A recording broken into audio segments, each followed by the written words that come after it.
નફાખોટ માટે આવો પ્રશ્ન આપેલો હોય કે એક ઘડિયાળ છે ને 360 પર વેચી છે, દુકાનદારને 20% શું થાય છે? નુકસાન થાય છે. તો 585 માં વેચતા તેને કેટલા ટકા ફાયદો થાય? આવો પ્રશ્ન હોય. કે પછી આવો કે એક પુસ્તક છે 128 માં વેચતા દુકાનદારને શું થાય છે? 20% નુકસાન થાય છે. તેને પુસ્તક પર 15% કોઈ વસ્તુ છે ને પર નફો મેળવવો છે, તેને કેટલામાં વેચવું જોઈએ? તો આવી રીતે પ્રશ્ન આપેલો હોય કે એક પેનની છાપેલી કિંમત આપણને આપેલી હોય, તેના પર આપણું વળતર કે ડિસ્કાઉન્ટ કેટલું મળે છે એ આપેલું હોય, આપણે વસ્તુ ખરીદે તેના પર કેટલા રૂપિયા ચૂકવવા પડે. અથવા આવો પ્રશ્ન આપેલો હોય કે ₹1200 નું એક પુસ્તક છે, એના પર 9% શું તેને ખોટ ખાઈ છે, તો તેની વેચાણ કિંમત કેટલા રૂપિયા થાય? નમસ્તે મિત્રો, સ્વાગત છે તમારું યુટ્યુબ ચેનલ આઇકોનિક ફંડામેન્ટલમાં. આજે આપણે નફો-ખોટ એટલે કે પ્રોફિટ લોસના કેટલાક ક્વેશ્ચનની સમજ મેળવીશું. સૌથી પહેલા ક્વેશ્ચન આપેલો છે કે ₹1200 નું એક પુસ્તક એટલે વસ્તુ છે એવું સમજી લો કે 1200 રૂપિયાની, એના પર શું કર્યું છે? 9% ખોટ ખાઈ છે. તો વસ્તુની વેચાણ કિંમત એટલે વસ્તુ કેટલામાં વેચ્યું હશે. જો ખોટ ખાધી છે, વસ્તુ કેટલાની હતી? 1200 રૂપિયાની હતી, 9% ખોટ ખાધી છે. જો ટોટલ વસ્તુ કેટલા રૂપિયાની હોય? 100%ની કહેવાય. 9% ખોટ ખાધી છે તો 100 માંથી 9 શું કરી દેવાનું? માઇનસ કરી દેવાનું. તો કેટલા થશે? જુઓ, 100 માઇનસ 9 કરીએ એટલે કે 91 થઈ જાય. 91% કહેવાય. 1200 રૂપિયાનું પુસ્તક અને 9% ખોટ ખાધી છે, તો વેચાણ કિંમત કેટલા રૂપિયા થાય? 100% એ કેટલા છે? 1200 રૂપિયા આપેલા છે.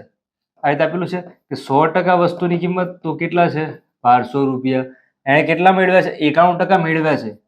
તો 91% એ કેટલા? ચોકડી ગુણાકાર કરીએ આપણે તો 1200 ગુણ્યા થઈ જાય 91, છેદમાં કેટલા આવશે? 100 ના 100. 2 0 અહીંયા કટ થાય છે. 12 ગુણ્યા 91 કરવાના છે. આવી રીતે 91 ગુણ્યા 12 કરી દો, 1 0 આવશે, 9 1, અહીંયા 2 1 2, 9 ગુણ્યા 2 એટલે કે 18, 2 9 અહીંયા થશે 10, 1092 રૂપિયા.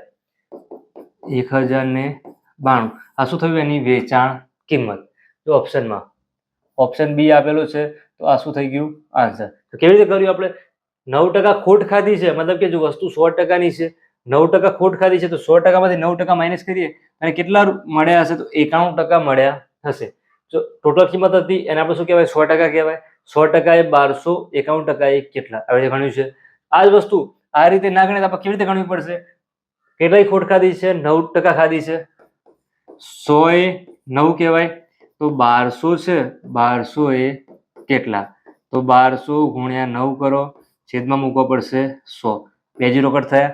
12 ગુણ્યા 9 કરો, 12 ગુણ્યા 9 કરીએ તો 108. આ શું થઈ? એની ખોટ થઈ છે. વસ્તુ કેટલાની હતી? 1200 ની હતી. આપણે શોધવાનું શું? એની વેચાણ કિંમત. કેટલામાં વેચ્યું હશે? તો 1200 માઇનસ કરવા પડશે 108. 1200 માંથી 100 જાય એટલે 1100, 1100 માંથી 8 જાય તો 1092. આવી રીતે પણ આપણે ગણી શકીએ છીએ. આગળ બીજો દાખલો જોઈએ.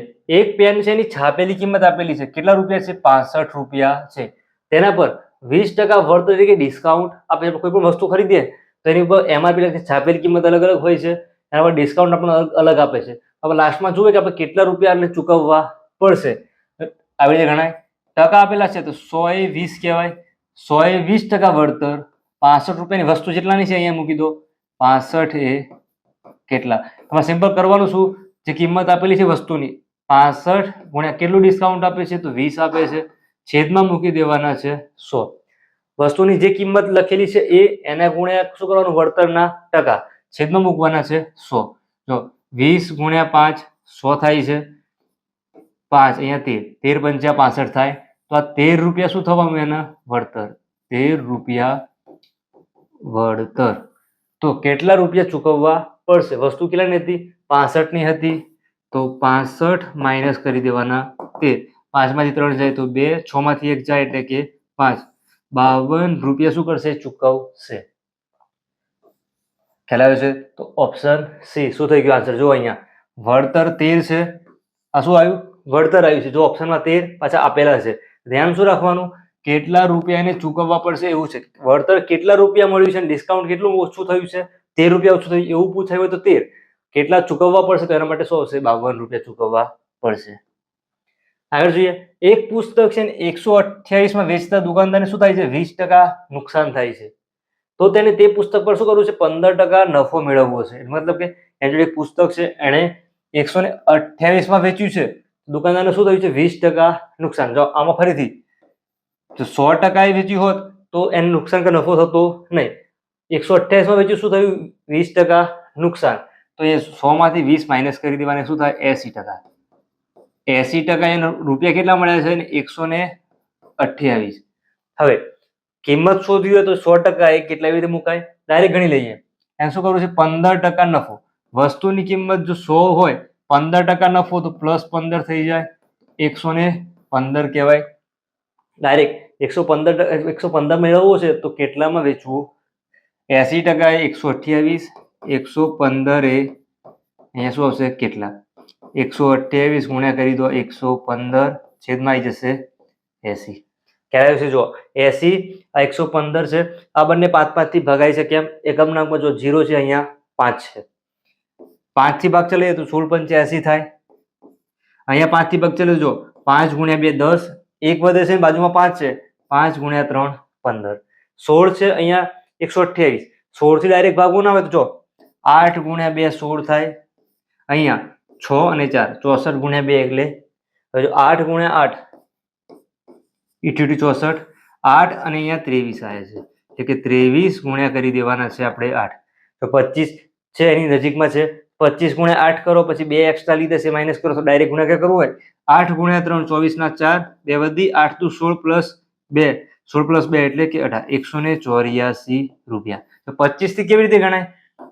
25 ગુણ્યા 8, 25 8 કેટલા થાય? 200 થાય છે. 23 અને 25 માં આપણે કેટલા એક્સ્ટ્રા લીધા છે? 2 એક્સ્ટ્રા લીધા છે. ગુણાકાર 8 વખત, 2 એક્સ્ટ્રા છે 8 વખત લીધા છે, 8 ગુણ્યા 2 16. અહીંયા 16 માઇનસ કરી દો એટલે 200 માંથી 10 માઇનસ જાય એટલે 190. 6 માઇનસ કરો 184. આવી રીતે આપણે શોર્ટકટમાં ગણી શકીએ છીએ. જો પુસ્તકમાં એને કેટલામાં વેચવું પડશે? તો 184 રૂપિયામાં વેચવું પડશે. ઓપ્શન નંબર એ આપેલો છે, એ શું થઈ ગયું એનો આન્સર. આગળ બીજો ક્વેશ્ચન જોઈએ. જો ક્વેશ્ચન અહીંયા આપેલો છે, એક ઘડિયાળ છે 360 માં વેચવાનું છે, દુકાનદારને શું થાય છે? 20% નુકસાન થાય છે. તો ₹585 માં વેચતા તેને કેટલા ટકા ફાયદો થાય? આવો એક પ્રશ્ન આપેલો છે. તો તમારે જો પ્રેક્ટિસ કરવી હોય તો આના અલગથી પણ વિડીયો મૂકેલા છે, અથવા બીજા ચેપ્ટર ગણિત છે, રીઝનિંગ છે, અલગ અલગ ચેપ્ટર વાઇઝ પ્રશ્નો શીખવા હોય અથવા એના કોન્સેપ્ટ શીખવા હોય તો એના પ્લેલિસ્ટમાં તમે વિડીયો જોઈ શકો છો. વિડીયો પસંદ આવે તો લાઈક કરી મિત્રો સાથે શેર કરજો. અહીં જો 360 માં વેચતા દુકાનદારને શું થાય છે? 20% નુકસાન થાય છે. મતલબ કે પૈસા કેટલા મળ્યા હશે? તો 100 માઇનસ કરવા પડશે 20, એટલે કે 80% મળ્યા હશે. ક્યારે? 360 માં. 360 છે, 360 એ 80. હવે વસ્તુ કેટલા વેચવાની છે? 585 માં વેચે, કેટલા ટકા ફાયદો થાય? 585 સામે અહીંયા કરી દેવાનો ક્વેશ્ચન માર્ક, ચોકડી ગુણાકાર કરો. 585 ગુણ્યા 80 છેદની અંદર શું આવશે? 360. એક 0 અહીંયા કટ થાય છે. 36 છે, 8 થી ભાગ ચાલે, જો 8 ચોક 32 થાય, 4 થી લઈ લો. 4 ગુણ્યા 2 8, એ જો 18 દુ 36 થાય, અહીંયા મૂકી દો 18. ફરીથી 2 દુ 4, અહીંયા આવશે 9 દુ 18. 9 થી અહીંયા ભાગ ચાલે છે અથવા નથી ચાલતો એની વિભાજ્યતાની ચાવી પણ આવડી જોઈએ. શું છે? તો અંકો છે એનો સરવાળો કરી દો. 585 છે, અંકોનો સરવાળો જો 5 + 5 10 + 8 શું થાય? 18 થાય છે.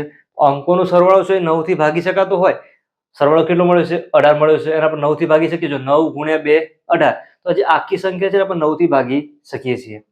9 થી ભાગ ચાલે, જો 58 છે, 9 છક 54 થાય, 9 6 54, 4 બાકી રહેશે, 9 5 45 થઈ ગયો ભાગ. 65 છે, અહીંયા 2 છે, 65 ગુણ્યા 2 કરવાના છે, 60 ગુણ્યા 2 120, 5 ગુણ્યા 2 10 એટલે કે 130. શું મળ્યું? 130. કેટલા ટકા ફાયદો થાય? એ 130 મળ્યું છે, વધારે છે. જો અહીંયા 80% લીધા હતા એટલે ખોટ સાથે લીધા હતા, તો 130 માઇનસ કરવા પડશે 100 એટલે કે 30%. જો વસ્તુ છે એને 585 માં વેચે છે, કેટલા ટકા નફો થાય? 30% નફો થાય છે. તો અહીંયા ઓપ્શન ડી માં આપેલું છે. શું થઈ ગયું? આન્સર. ખ્યાલ આવ્યો? કરીશું. 20% નુકસાન થાય છે, તો અહીંયા શું લીધું આપણે? 80% લીધા હતા, તો સામે કિંમત આવતી 360. 360 માં વેચે તો એને 80% કિંમત મળે છે. 585 માં વેચે તો કેટલી કિંમત મળે છે? 130% કિંમત મળે છે. વસ્તુની કિંમત હોય 100% કહેવાય, 130 મળી છે તો 30 એક્સ્ટ્રા મળી છે, એટલે માટે 30% શું થયું? એનો નફો થયો. તો વિભાજ્યતાની ચાવી છે એના પણ અલગથી વિડીયો મૂકેલા છે. આવી રીતે તમારે ઘણી શીખવું હોય, રીતિ શીખવું હોય, ચેનલ યુટ્યુબ ઉપર સબસ્ક્રાઇબ કરજો. વિડીયો પસંદ આવે લાઈક કરી મિત્રો સાથે શેર કરજો.